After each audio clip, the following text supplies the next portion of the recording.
Hello, good morning each student. In previous video, I discussed about introduction part of coordinate geometry. तो आपको मैंने introduction part में लगभग coordinate geometry में जो आपको करना है वो सारा कुछ मैंने आपको बता दिया था। लेकिन अब आपको एक्सरसाइज स्टार्ट कराते हैं। आज देखो एक्सरसाइज 3.1 में पहला क्वेश्चन क्या है आपका, how will you describe the position of a table lamp on your study table to another person. किसी दूसरे पर्सन के सामने आप जो टेबल लैम्प से स्टडी करते हो उसकी पोजीशन कैसे डिस्क्राइब करेंगे। ठीक है, कुछ नहीं करना होता है, मींस पोजीशन आपको पता है कहाँ कैसे डिस्क्राइब करते हैं, वही कार्टेशियन प्लेन के अंदर आप डिस्क्राइब करेंगे। तो कार्टेशियन प्लेन में आपको क्या लेना होता है, एक्स एक्सिस लेना होता है, वाई एक्सिस लेना होता है। तो देखो हमें क्या करना पड़ेगा, यहाँ पे पहले लेट करेंगे। क्या किया मैंने, consider the lamp as a point P. मान लिया मैंने जो लैम्प है उसकी पोजीशन क्या मान ली मैंने, पॉइंट पी मान लिया। उसकी जो लैम्प रखी हुई है कहाँ पे रखी है, पॉइंट पी पे रखी हुई है। And table as a plane, और टेबल आपका क्या है, टेबल को मैंने मान लिया एक प्लेन है, क्योंकि लैम्प किसी के ऊपर रखी गई होगी ना। लैम्प को जब हम टेबल के ऊपर रखेंगे तो टेबल को हम क्या मानेंगे, टेबल कहाँ है मेरा, एक प्लेन है।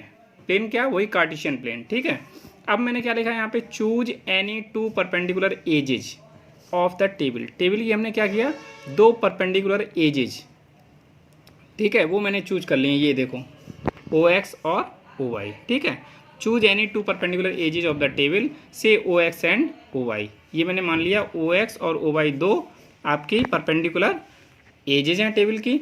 Measure the distance of the lamp that is P. अब मुझे क्या मेजर करना है, जो लैम्प रखी हुई है उसकी डिस्टेंस मेजर करना है। Measure the distance of the lamp that is P. अब वही लैम्प की मैंने क्या मानी थी, लैम्प कहाँ पे है, पॉइंट पी पे है। तो पी पॉइंट पे मुझे डिस्टेंस मेजर करनी है। ठीक है, मीन्स लैम्प की मुझे डिस्टेंस मेजर करनी है कि वो कहाँ पे है लैम्प, एक्स एक्सिस से कितनी दूरी पे है और वाई एक्सिस से कितनी दूरी पर है। तो वही मैंने आगे लिखा है, measure the distance of the lamp that is P from the longer edge O X, let it be 30 centimetre.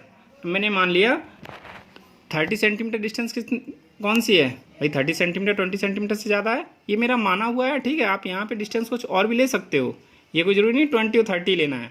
आप 40 20 ले सकते हो, 50 60 ले सकते हो, कुछ भी ले सकते हो। ये मैंने एक एग्जाम्पल आपको करके बताया कि अगर मैंने पोजीशन यहाँ पे कोई लैंप है, पी पॉइंट पे कोई लैंप रखी हुई है, तो उसकी पोजीशन हम कैसे मेजर करेंगे। ठीक है, तो हमने मान लिया कि इसकी लॉन्गर साइड कितनी है, 30 सेंटीमीटर है। और again measure the distance of the lamp P from the shorter edge O Y. 20 क्या है, ये 30 से शॉर्टर है, तो 30 सेंटीमीटर ये मैंने डिस्टेंस कहाँ से ली, ओ एक्स से। इस पी की ओ एक्स से डिस्टेंस हम पूछेंगे, ये डिस्टेंस कैसी कहलाएगी, लॉन्गर कहलाएगी, क्योंकि 30 ज़्यादा होता है। तो ये लॉन्गर एज हो गई, और ये कैसी हो जाएगी, शॉर्टर एज। कहाँ से डिस्टेंस ले रहे हैं हम, ये वाई एक्स ओ वाई से ले रहे हैं। तो वही मैंने यहाँ पे लिखा है, let it be 30 centimetre. Again measure the distance of the lamp P from the shorter edge O Y. अब ओ वाई से जब हमने डिस्टेंस मेजर किया, लेट इट बी 20 सेंटीमीटर। ये मैंने मान लिया 20 सेंटीमीटर है। ठीक है, तो अब पोजिशन क्या हो गई आपकी, ये माने एक्स एक्सिस से डिस्टेंस इसकी 30 ली थी और वाई एक्सिस से डिस्टेंस मैंने 20 ली थी। तो अब ये क्या बना आपका, मैंने आपको क्या बताया था, पॉइंट क्या होते हैं, पॉइंट आपके होते हैं, पहले मैं देखूंगा एक्स एक्सिस पे कितना चला। जब ये 20 है तो इसके पहले में ये भी 20 आएगी, ये 30 है तो इसके पहले में ये भी 30 आएगी। तो एक्स एक्सिस में डिस्टेंस यहाँ से लेके यहाँ तक चली गई है, तो यहाँ से लेके यहाँ तक डिस्टेंस कितनी चली गई है, 20 चली गई है। ठीक है, ऐसे ही वाई एक्सिस के लिए, वाई एक्सिस के लिए डिस्टेंस कितनी चली गई, यहाँ से वाई एक्सिस के लिए कितना गए हम, 30 सेंटीमीटर पे। ठीक है, तो ये कितना हो जाएगा इसका कोऑर्डिनेट, 20,30। वही मैंने यहाँ पे लिखा है, thus the position of the lamp P referred to the edges O X and O Y is 20,30। Means ये जो लैम्प है इसकी पोजीशन कहाँ पे है, ये किस पॉइंट पे रखी हुई है, ये 20,30। इस लैम्प के लिए आपका 20,30 पॉइंट निकल के आया है। ठीक है, इस तरह से आप अपने अकॉर्डिंग जो भी डिस्टेंस लेंगे उसके अकॉर्डिंग लैम्प की पोजीशन हो जाएगी। ये आपका क्वेश्चन एग्जामिनेशन के पॉइंट ऑफ व्यू से कोई इंपॉर्टेंट क्वेश्चन नहीं है, बस आपको एक्सप्लेन करना था कि आप किस तरह से पॉइंट को रिप्रेजेंट करोगे। किसी भी चीज़ की अगर पोजीशन आपसे पूछी जाती है तो अपनी लैंग्वेज में किस तरह से आप उसको दिखा सकते हो। ठीक है, तो कुछ भी इस क्वेश्चन में नहीं था। नेक्स्ट क्वेश्चन आपका देखो, नेक्स्ट क्वेश्चन जितना आपका नज़र आ रहा है मुझे बड़ा, और उसमें है कुछ भी नहीं, सेम ऐसे इसी तरह से करना है। पहले देखो देखते हैं क्या लिखा है। ये एक एक्टिविटी टाइप का है, ठीक है। यहाँ क्या लिखा है, street plan. A city has 2 main roads which cross each other at the centre of the city. मान लिया किसी सिटी में क्या है, 2 मेन रोड हैं और जो एक दूसरे विच cross each other at the centre of the city, जो सिटी के सेंटर पे 2 जो रोड है वो क्या कर रहे हैं, क्रॉस कर रहे हैं। These 2 roads are along the north south direction and east west direction. अब इनकी जो क्रॉस कर रहे हैं, तो क्रॉस करने में आपका क्या होगा, आपको क्रॉस मीन्स क्या होता है, क्रॉस यही होता है ना, क्रॉस इस तरह से बनाते हैं क्रॉस। तो क्रॉस से आपको क्या क्या नज़र आएगा, क्रॉस से आपको 4 डायरेक्शन नज़र आएंगी, north east west north south. ये आपका होता है साइड के लिए, राइट साइड में ईस्ट होता है, ये वेस्ट होता है, ये ऊपर नॉर्थ होता है, ये साउथ होता है। जब कोई चीज़ क्रॉस करेगी तो आपको 4 डायरेक्शन नज़र आएंगे। तो वही यहाँ पे लिखा हुआ है कि city has 2 main roads which cross each other at the centre of the city. These 2 roads are along the north south means north south ऊपर नीचे direction and east west left right वाली डायरेक्शन है वो।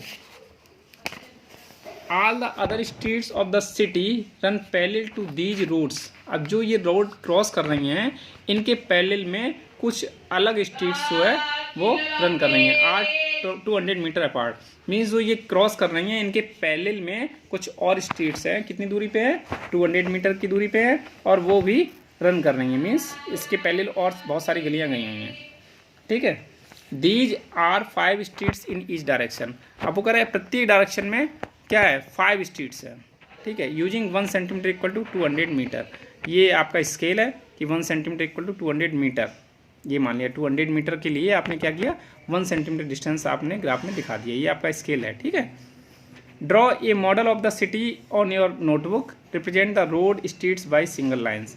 अब आपको ये अपनी notebook पे एक मॉडल तैयार करके दिखाना है, और जो रोड और स्ट्रीट है उनको किसके द्वारा दिखाना है, लाइन के थ्रू दिखाना है, ठीक है। These are many cross streets in your model. आपके मॉडल में बहुत सारी स्ट्रीट्स होंगी जो एक दूसरे को क्रॉस करेंगे। A particular cross street is made by 2 streets. और आपको पता है ए पर्टिकुलर क्रॉस स्ट्रीट क्या होता है, एक particular street is made by 2 streets, one running in north south direction and another is in the east west direction. Means जो cross करेगी उसके लिए डायरेक्शन क्या आएगी, ईस्ट वेस्ट और नॉर्थ साउथ, ये डायरेक्शन में क्रॉस करेंगी। Each cross street is referred to in the following manner. अब प्रत्येक किस तरह से रन कर रही है। If the second street running in the north south direction, second वाली है जो नॉर्थ साउथ डायरेक्शन में रन कर रही है, and 5th in the east, और 5th वाली जो है वो किस में कर रही है, ईस्ट में कर रही है, ईस्ट वेस्ट डायरेक्शन में। Meet at some crossing then we will call this cross street 2,5, ठीक है। Using this convention find how many cross streets can be referred to as 4,3, how many cross street be referred to as 3,5।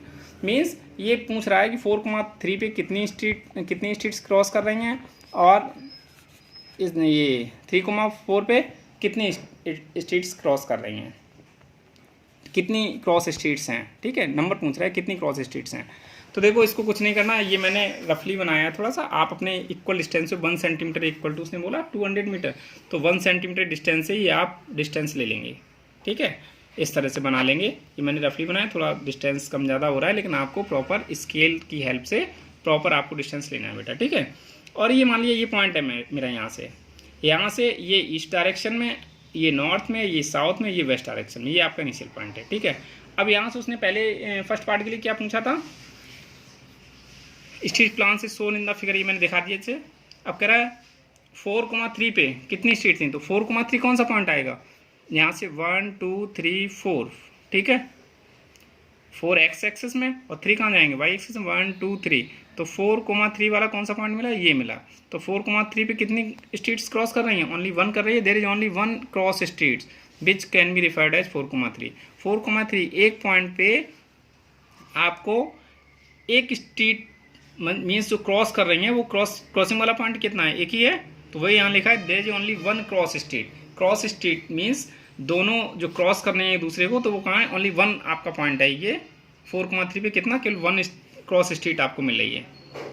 और इसी तरह से 3,4 पे भी आपको कितना मिलेगा 1। ठीक है, तो 3 के लिए कैसे करें 1 2 3 इधर गए 3 से, और 4 के लिए 1 2 3 4। तो ये आपका 3 और 4 पे ये आपका क्रॉस हो गया है। तो ये आपकी 3.1 एक्सरसाइज एग्जाम के पॉइंट ऑफ व्यू से तो कोई इंपॉर्टेंट नहीं थी, बस आपका एक एक्टिविटी टाइप का था। और इसमें आपको बस पॉइंट किस तरह से रिप्रेजेंट करने हैं, जो भी मैंने आपको इंट्रोडक्शन पार्ट में बताया था वही इसमें आपको रिप्रेजेंट करके दिखाया गया है। और उसने जैसे से बताया एक एक्टिविटी के थ्रू कि किस तरह से आपको स्ट्रीट दिखाना है, तो वो आप मैंने करके दिखा दिया है। तो ये आप दोनों क्वेश्चन आप इस तरह से सॉल्व कर सकते हो। अब जो मेन नेक्स्ट एक्सरसाइज आएगी वो आपका इम्पॉर्टेंट होगा, और एग्जाम के पॉइंट ऑफ व्यू से वो एक्सरसाइज ज़्यादा इम्पॉर्टेंट रहेगी। ठीक है, तो इसमें इतना ही मैं आपको समझाना चाहता हूँ। और नेक्स्ट के लिए आप बिल्कुल रेडी रहिए और अपनी पढ़ाई कंटिन्यू घर पे करते रहिए। ठीक है, best of luck, good bye.